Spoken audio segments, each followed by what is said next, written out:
Kamu sedang batuk atau bersin? Tahukah kamu pada saat kamu batuk ataupun bersin terjadi pelepasan virus dan bakteri dari saluran pernapasan, baik melalui udara maupun cairan dari dalam tubuh kita yang dapat menular kepada orang lain. Tapi kamu dapat mencegahnya dengan melakukan etika batuk dan bersin secara benar berikut ini. Saat kamu batuk ataupun bersin, jangan lupa untuk menggunakan tisu atau sapu tangan untuk menutup mulut atau hidung kita. Buanglah tisu setelah digunakan di tempat sampah. Jika tidak ada tisu atau sapu tangan, kamu dapat menggunakan lengan kamu bagian dalam dengan menggunakan seperti ini. Kamu juga bisa menggunakan masker saat kamu batuk ataupun bersin.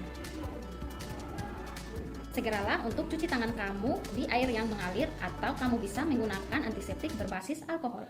Jangan buang ludah atau dahak di sembarang tempat. Dengan menjalankan etika batuk dan benar ini, maka kamu ikut membantu mengendalikan infeksi di sekitar kita.